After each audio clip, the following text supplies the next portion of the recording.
Educate ગુજરાતમાં આપ સૌનું સ્વાગત છે। આજનો વિડીયો છે યુનિફોર્મ સિવિલ કોડ 2025 વિશે।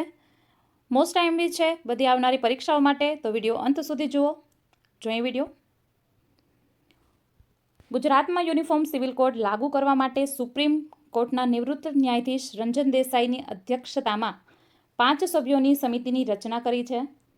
આ સાથે આઝાદી બાદ ગુજરાત યુનિફોર્મ સિવિલ કોડ લાગુ કરનાર ઉત્તરાખંડ બાદ દેશનું બીજું રાજ્ય બનશે ગુજરાત। યુનિફોર્મ સિવિલ કોડ અથવા સમાન નાગરિક સંહિતાનો ઉલ્લેખ ભારતીય બંધારણના અનુચ્છેદ 44માં કરવામાં આવ્યો છે।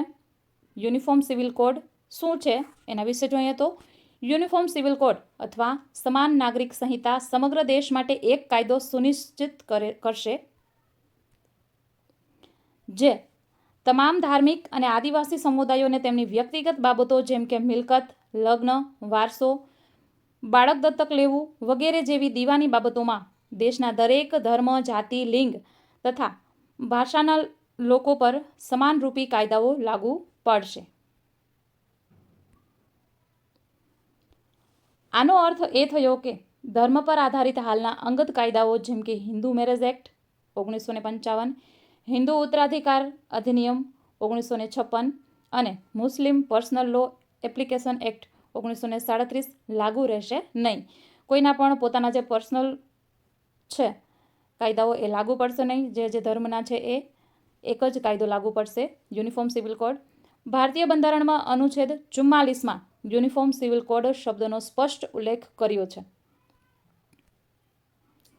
અનુચ્છેદ 44 શું છે જોઈએ। ભારતીય બંધારણમાં ભાગ 4ના અનુચ્છેદ 44માં નાગરિકો માટે એક સમાન દીવાની કાયદો યુનિફોર્મ સિવિલ કોડ વિશેની જોગવાઈ કરવામાં આવી છે। આ અનુચ્છેદની જોગવાઈ અનુસાર ભારતના સમગ્ર રાજ્ય ક્ષેત્રમાં નાગરિકો માટે એક સરખો દીવાની કાયદો લાગુ કરવા માટે રાજ્ય પ્રયત્ન કરશે।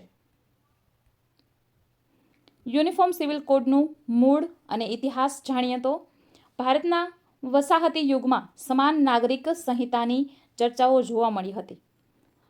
વસાહતી ભારતમાં બ્રિટિશ સરકારના 1835ના અહેવાલમાં ગુનાઓ, પુરાવાઓ અને કરારો સહિત ભારતીય કાયદાના એક સમાન સંહિતાકરણની માંગ કરવામાં આવી હતી। જો કે ઓક્ટોબર 1840ના લેક્સ લોકી રિપોર્ટ્સમાં સૂચવવામાં આવ્યું હતું કે હિન્દુઓ અને મુસ્લિમોમાં અંગત કાયદાઓને સંહિતાકરણમાંથી બાકાત રાખવા જોઈએ। BN રાવ સમિતિની રચના એ શું કર્યું એ જોઈએ। બ્રિટિશ શાસનના અંતમાં અંગત કાયદાઓને લાગુ કરતા કાયદાઓને લગતા મુદ્દાઓને લગતા કાયદામાં થયેલા વધારાના કારણે સરકારે વર્ષ 1941માં હિન્દુ કાયદાને સંહિતા બનાવવા માટે BN રાવ સમિતિની રચના કરવામાં આવી હતી।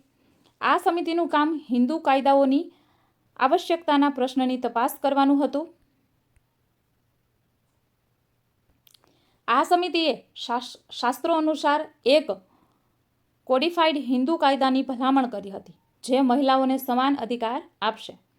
સમિતિએ 1937ના કાયદાની સમીક્ષા કરી અને હિન્દુઓ માટે લગ્ન અને ઉત્તરાધિકારના નાગરિક સંહિતાની માંગણી કરી હતી। રાવ સમિતિના અહેવાલનો ડ્રાફ્ટ ડૉક્ટર BR આંબેડકરની આગેવાની હેઠળની પસંદગી સમિતિને સુપરત કરવામાં આવ્યો હતો। આ સમિતિની રચનાના પરિણામે હિન્દુ ઉત્તરાધિકાર કાયદો વર્ષ 1956માં અમલમાં આવ્યો હતો। યુનિફોર્મ સિવિલ કોડ શા માટે જરૂરી છે તો એમાં જોઈએ યુનિફોર્મ સિવિલ કોડનો એક ઉદ્દેશ્ય મહિલાઓને સશક્તિકરણ કરવાનો અને ધાર્મિક લઘુમતીઓ સહિત સંવેદનશીલ વર્ગોનું રક્ષણ કરવાનો છે। એક દેશ એક કાયદો હશે તો રાષ્ટ્રવાદની લાગણી પણ પ્રબળ હશે। યુનિફોર્મ સિવિલ કોડના કારણે વિવિધ કાયદાઓને સરળ બનાવવામાં પણ મદદ મળશે। ભારત વિવિધતાઓથી ભરેલો દેશ છે। જાતિ અને ધર્મના આધારે જુદા જુદા કાયદા અને લગ્ન કાયદા છે।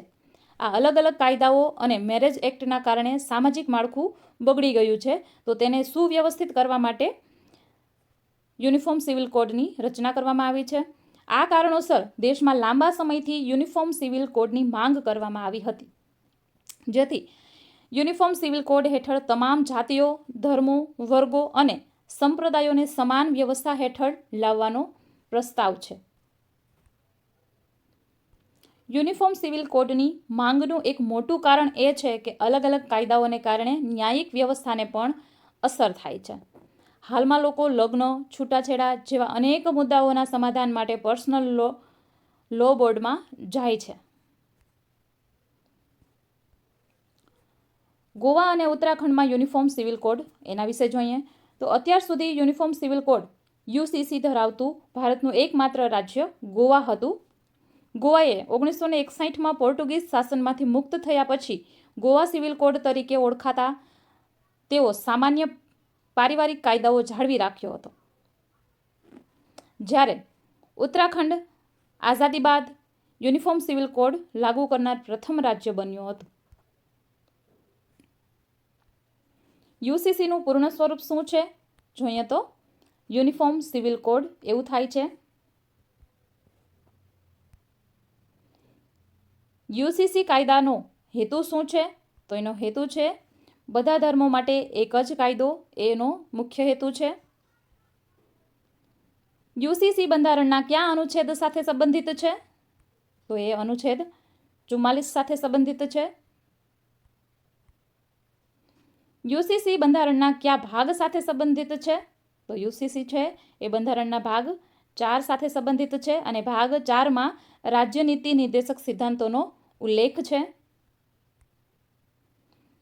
બંધારણ અનુચ્છેદ 44 શેનો છે તો એ સમાન નાગરિક સંહિતાનો ઉલ્લેખ છે. તેમાં બંધારણના અનુચ્છેદ 44માં યુસીસી કાયદાના અમલ પછી સમાજમાં શું બદલાવ આવશે તો સમાજમાં બધા ધર્મો માટે એક જ કાયદો હશે, એ બદલાવ આવશે. જોઈએ આગળ. સ્વતંત્રતા પહેલા યુસીસી કાયદો લાગુ કરનાર રાજ્ય કયું છે તો એ ગોવા છે. પોર્ટુગીઝોએ 1867માં ગોવામાં યુનિફોર્મ સિવિલ કોડ યુસીસી લાગુ કર્યો હતો. સ્વતંત્રતા પછી યુસીસી કાયદો લાગુ કરનાર રાજ્ય કયું છે તો એ ઉત્તરાખંડ છે.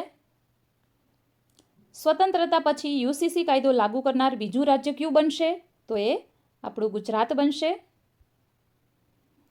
ઉત્તરાખંડમાં યુસીસી માટે ક્યારે અને શું થયું એ જોઈએ તો સીએમ પુષ્કરસિંહ ધામી એ 2022ની ચૂંટણીના એક દિવસ પહેલાં યુસીસીની જાહેરાત કરી હતી.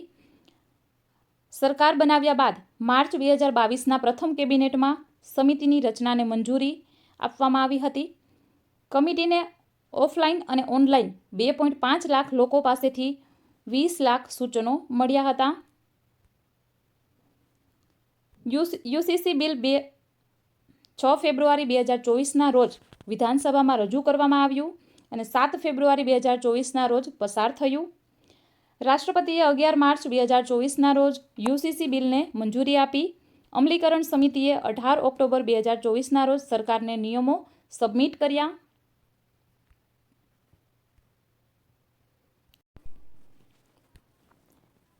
નિયમોને 20 જાન્યુઆરી 2025ના રોજ કેબિનેટની મંજૂરી મળી હતી.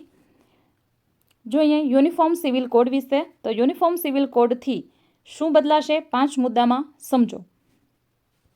પહેલો મુદ્દો છે પુત્ર અને પુત્રી બંનેને મિલકતમાં સમાન અધિકાર મળશે. બીજું જોઈએ તો જો કોઈ વ્યક્તિ મૃત્યુ પામે છે તો યુનિફોર્મ સિવિલ કોડ તે વ્યક્તિની મિલકતને પત્ની અને બાળકો વચ્ચે સમાન રૂપે વહેંચવાનો અધિકાર આપે છે.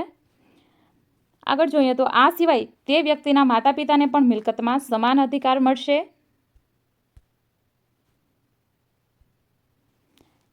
પતિ અને પત્નીને છૂટાછેડા ત્યારે જ આપવામાં આવશે જ્યારે બંને પાસે સમાન આધાર અને કારણો હોય. જો માત્ર એક જ પક્ષ કારણ આપે તો છૂટાછેડા મંજૂર કરવામાં આવશે નહીં. જો ઉત્તરાખંડમાં રહેતા કપલ્સ લિવ ઇન રિલેશનશિપમાં રહેતા હોય તો તેમણે રજિસ્ટ્રેશન કરાવવું પડશે. જો કે આ સેલ્ફ ડિક્લેરેશન જેવું જ હશે. જો બાળક લિવ ઇન રિલેશનશિપમાંથી જન્મ્યું હોય તો તેની જવાબદારી લિવ ઇન કપલની રહેશે. બંનેએ પોતાનું નામ પણ તે બાળકને આપવાનું રહેશે.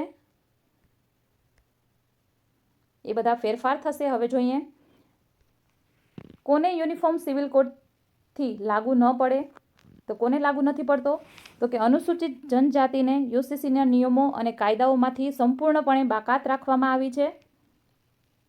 આ સિવાય ટ્રાન્સજેન્ડર અને ધાર્મિક બાબતો જેમ કે પૂજાના નિયમો અને પરંપરાઓ સાથે કોઈ ચેડા કરવામાં આવ્યા નથી.